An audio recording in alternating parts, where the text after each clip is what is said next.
जी नाज़रीन, गोड़ाने डैम जा मुतासर ही खानदान एक बार ॿीहर इस्लामकोट प्रेस क्लब में पहुता आहिनि। असां हिननि खां पुछंदासीं त हिननि जो कहिड़ो मुतालबो आहे। अॼु गोड़ाणे जो चवनि था बाग वो अॻे ई हो ज़ोरी असांजे में टपड़ल हथा आहिनि ऐं ज़ोरी असां ते कब्ज़ा कया आहिनि। असांजा माइदा त असां ग़रीब ऐं मिसकिन जा ॾियो।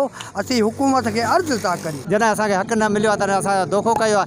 धोखो कयो असांजो जॾहिं बाग हो तॾहिं उहो वण सभु सुकी विया आहिनि। अॼु उन जॻहि ते जेके आहिनि वण टिण सभु सुकी चुको आहे। उहे हिन पाणीअ में बाग कोन्हे, बाक़ी अॼु वैरान ज़मीन थी पई आहे। रुगो पाणी आहे, बाक़ी कंडी जाच रोहिड़ो जाच असांजा जेके वण ख़तमु थी विया आहिनि। असांखे का बि शइ पंहिंजी असील कोन थी आहे। खूह असांजो जेको पाणी सैलाब करे अची वियो आहे।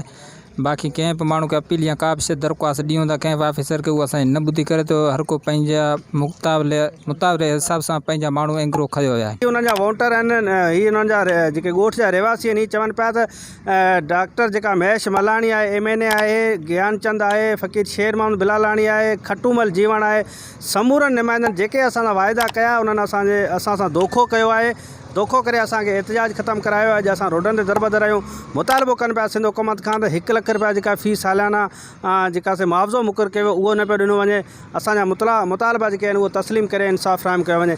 गाज़ी बजीर, अवामी आवाज़ TV न्यूज़, इस्लामकोट। विज़िट कयो अवामी आवाज़ मीडिया ग्रुप जी वेबसाइट awamiawaz.pk।